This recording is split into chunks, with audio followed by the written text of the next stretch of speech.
I've had the pleasure of being involved and associated with this garden for over 20 years. I first met Renee in 2005, and as you'll see from the before photos, we started from a very different place than you're seeing now. In 2005, we had a garden that she'd been tending with love for a while, but she had decided that she was ready to make a big renovation.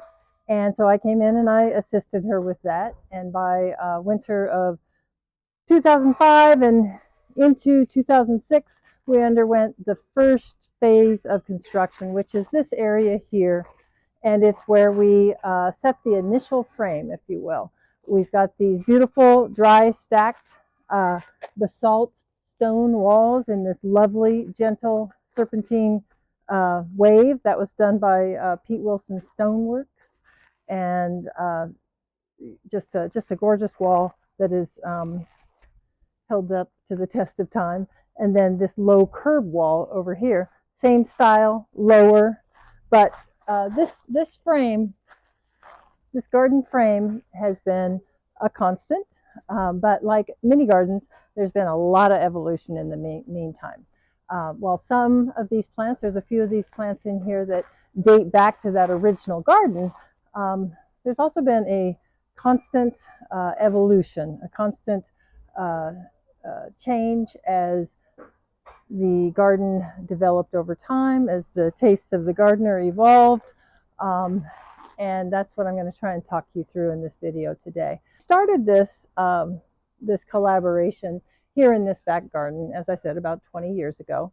And this is where we started, but then since that time, we have done, other parts of the garden. We've got a little place off the driveway that we did, and we did, phase one of the front entry, then a phase two, and then finally a phase three where we took the final remaining bits of grass out. And so that's what you're going to see up front. You're going to see a garden that goes to the street. You're going to see a garden that has evolved over time and made really sweeping, very big changes.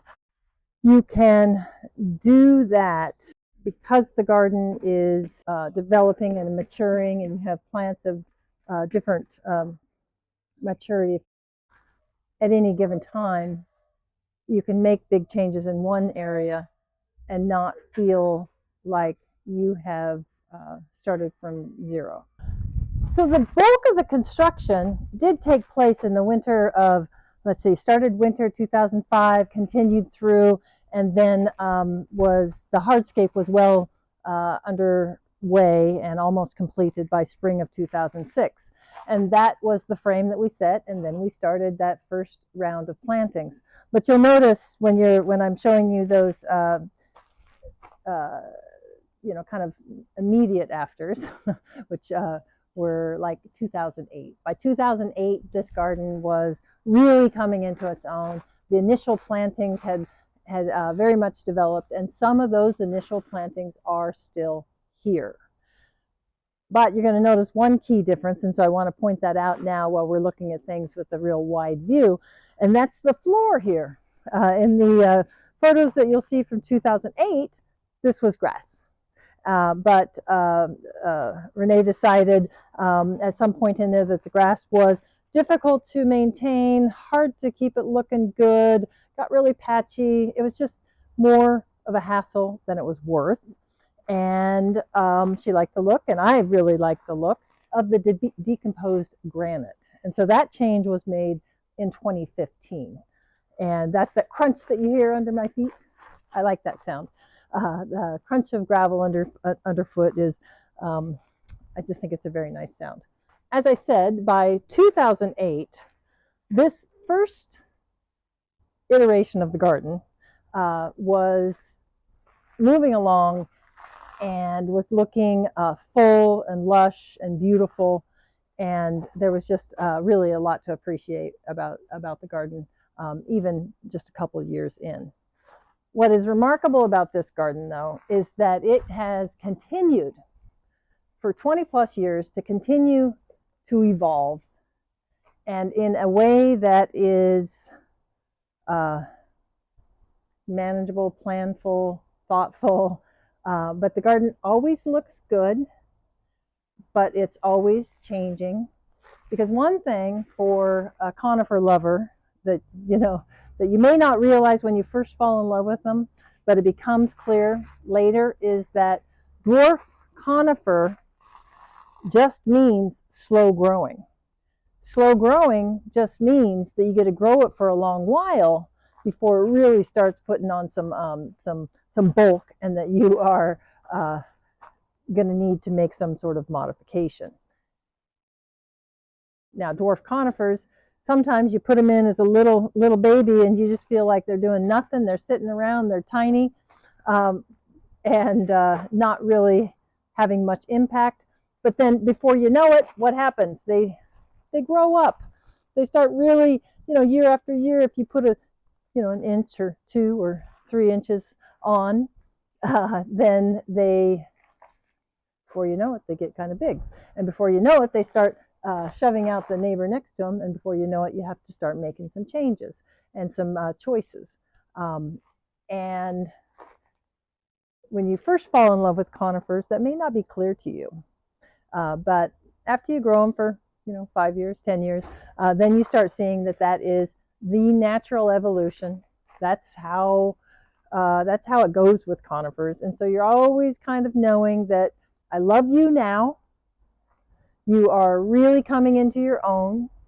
I can control your size somewhat by a few nips, few tucks, few changes, but there may come a time when either you have to go or your neighbor has to go.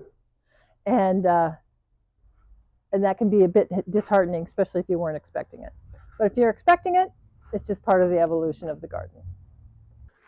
From the beginning, Renee was a foliage-first gardener. She is that was an enormous passion for her. So much so that we practically had to negotiate any flowers that were going to by chance show up in the garden, make sure that they passed muster, because it really was such a focus, and that consistency of vision paid off.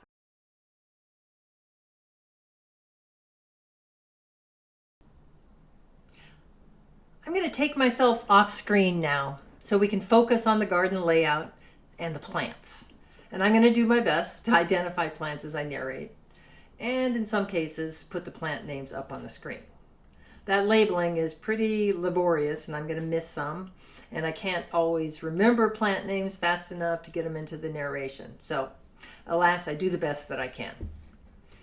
If you slowed this video down and carefully compared the before, the during, and the after photos I've shown you of this garden, you might be able to track some of the changes that have been made over the years. But that's a lot of focused effort, even for me, and I know this garden pretty well. I also want to mention that this video's discussion of the constant evolution in terms of its structural plants, and especially its conifers, is very much from a small garden perspective. Small gardens like this one, and my garden at home, are very different than larger gardens in terms of how we tend them over time. Plant lovers like me and Renee have developed a willingness to roll with the ebb and the flow of the garden. Plants grow, especially here in the Pacific Northwest. If you want a lush and full garden here, it's a constant balancing act. And I've talked about this before. It's this concept of forever versus for now. And I'll link to some more of my thoughts on that. And what that is it's a framework for deciding at any given time who stays and who goes. And I guess that's one of the main takeaways I want to leave you with as we look at this garden. That the evolution of a garden, the removals, the additions that you make over the years, it's not a failure. It's just plant lovers loving plants and creating beautiful gardens to live in. What you're seeing on screen now happens to be one of the OGs, one of the original plants from the garden. You'll see it as a youngster on the screen to the right, and you're going to notice one of my favorite things about it. By summer, its foliage is just this green, still wonderful texture, but what I dearly, dearly love about it is that golden foliage on its new growth in spring. In the far back corner, Stewardia pseudocamellia also dates back to the original plantings. And Stewardias are really great trees for small gardens because they give so much and they rarely outgrow their allotted space, especially if initial care is taken in their placement. The plants that you see around this tree have changed multiple times through the years, but the tree remains. And on the screen, you're seeing a section that's been newly replanted at the base of the tree. The other end of that bed is a mix of new and old. The anchoring tree at the far end is different than the original. The very slow-growing Tsuga canadensis draping over the wall has been there for many, many years. And in the opposite corner, a dwarf Pinus strobus and rhododendron Sir Charles Lemon and a dwarf Hinoki anchoring the space. Phormiums are not a sure bet for us in Portland. Eventually, a harsh winter is going to leave them damaged, but so far so good on this one. Very tall, very narrow trees are a small subset of all the trees out there, so it can be tricky, but the height is definitely needed here. This is a purple leaf birch. In previous incarnations, this has been a columnar and weeping conifer, and you can see that in some of the earlier photos.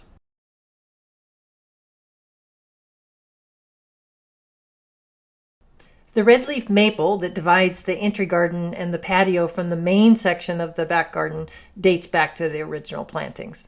I love the current iteration of plants at its base. An oak leaf hydrangea with golden foliage, a low mounding blue conifer with fine foliage, rhododendron pachysanthem, and a corylopsis with golden foliage. Oh, and a blue hosta too. Doesn't get better than that. And beyond that, we're getting a peek at the bupleurum and the far end of the garden in the back.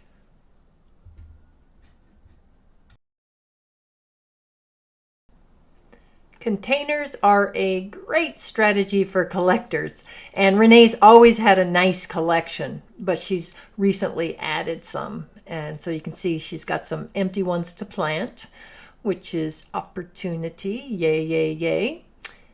And these plantings, they do a lot for adding vertical interest against the side of the house. This area can get baking hot, especially in the far right corner, and the eucalyptus tree reflects that. The other side of the patio is protected from the afternoon blast by the house's shadow, so she's able to grow some rhododendrons and conifers and maples in those containers.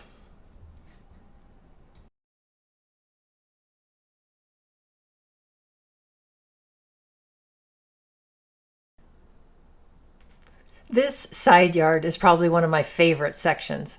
There's just so much goodness packed into this narrow space. It's really no more than 9 feet wide or so. Towards the front, it gets a fair amount of sun, and you can see that reflected in the plant choices. It then becomes more shady. And one of the really special plants that dates back to the original plantings is Acer palmatum Mikawa yatsubusa. It's to the right of the screen, and it's a wonderful, slow-growing maple that develops character as it ages. Its foliage is congested and kind of stacked, and its branching pattern is horizontal and angular. And she's done a great job developing it into this magnificent specimen. It's one of the largest and most interesting that I'm acquainted with. The bold star-shaped foliage to the left is a very large and very happy Erycema that's been there many years and gets happier and stronger as time goes on. The flagstone path is made up of really large pieces, something that Renee felt strongly about during construction, and they've worked out beautifully. Lapping at its edges is an ever-evolving tapestry of foliage plants. Ferns, hosta, ginger, Japanese forest grafts, a few rhododendrons, a smattering of dwarf conifers, and more.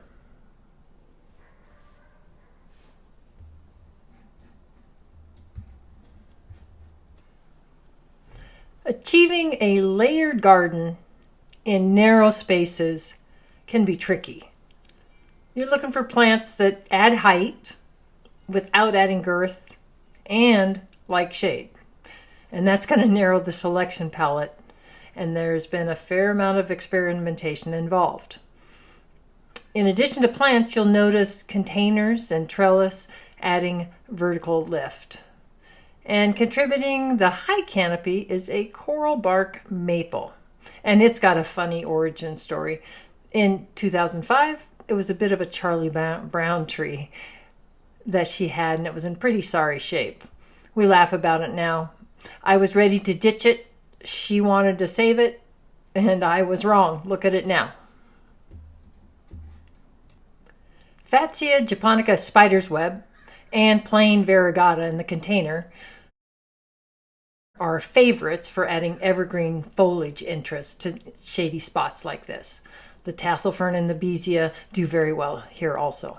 Through the door is the front yard garden, and we're going to be going there next. But let's pop through for a moment and check out this narrow side yard garden from the opposite direction, approaching from the front. The high canopy of the coral bark maple joins with the trees on the neighboring property to create a shady alcove. Let's take another slow walk down the side, examining some of the plants a bit more closely. So many wonderful plants. And as you can see, foliage. Foliage is king here, and so many of them deserve a second look, don't you think?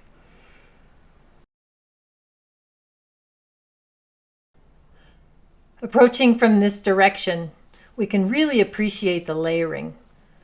A light canopy of foliage creates a portal, and we're pulled forward and through into the sunnier back garden.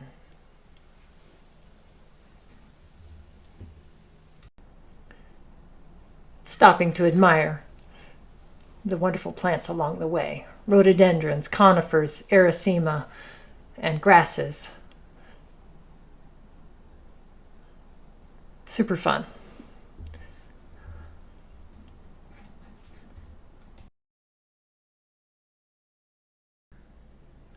We're on our way to the front garden, but I did want to make sure that I walked you past this part of the garden. It's unique in that it is exceptionally narrow. It's a very narrow planting strip on the driveway, and it's got some really great plants in there. The one that I'm really excited to show you is that central conifer in there is called Joe Cozy umbrella pine. And it has been a wonderful plant. Look at that straight, upright growth habit. The front yard was the most staggered in terms of its development. The first photo shows it in 2005, before, and by 2008, we started to update the garden along the front of the house. The front garden was looking lush and beautiful by 2013, and some of the original plantings are still intact. The conifer to the far right remains and has gotten larger. Many of the perennials have been transplanted, moved, and some have been removed. The front entry, the steps leading up to the front door, were reworked in 2015, and at that time we added plantings to the front corner and to the other side of the steps. The planting continued to mature and evolve, but still grass on the front slope. And finally, in 2022, the last of the grass was removed, and the frame of the garden was strengthened to become the garden structure as you see it now. A flagstone path was added to the upper section and boulders along the front slope. Most of the current footage was shot in the summer of 2025, and the final 3 photos that you see here are taken at that time. Going down the driveway is an excellent vantage point for admiring the front corner plantings. This planting scheme has matured very nicely, and there are some wonderful plants in there. Highlights include a dwarf ginkgo. The finely textured cascading form is Pinus strobus Angel Falls. The ground-hugging blue spruce is a favorite. That's Picea pungens procumbens. And they're complemented by grasses and some other dwarf conifers. The purple foliage is crimson fire loropetalum, or a fringe flower. It's a unique form of it, which I wish was more widely available and or easier to get established. I've tried it in other gardens, including my own, and they've never looked as good as these. Continuing our street side tour, this is the front garden as seen by passerby. Highlights include a mature Pinus strobus mini twist to the far left, and taking center stage here in midsummer is a dwarf oak-leaf hydrangea backed by variegated purple moorgrass. The yellow foliage is a Japanese maple, selected for its slow-growing semi-dwarf stature, and I'm afraid I'm just not sure of its name. The large fern cascading down the slope is Woodwardia, or jeweled chain fern. As mentioned earlier, flowers are used sparingly, but they are allowed a place, and I'm glad of it. And Podophyllum spotty-dotty adds bold, exotic texture and pairs perfectly with Astelia Red Devil. Tiny plants at the edges will fill in over time. There's ferns, there's a saxifrage, and a golden dwarf acorus. Panning up, you start to see the upper garden. This front slope garden is still young, but some of the plants you see above are part of the original planting scheme, namely the large conifer to the far right, that's Cryptomeria Rhines dense jade. Approaching the front door via the entry steps, we'll be taking our last view of this garden. Plant highlights include the yellow foliage is autumn moon maple, and the carpet of green fronds at its base is alpine water fern mingling with Astelia and blue hosta.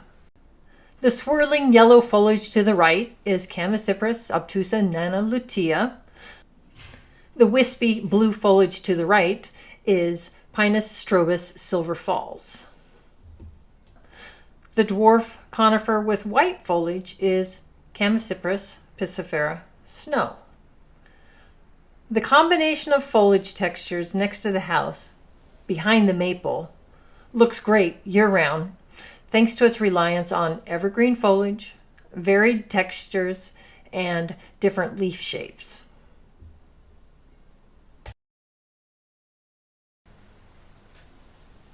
The flagstone path in the upper part of the front garden is flanked by a combination of plants. Some were planted with the recent renovation of the front slope, and others have been here quite a while.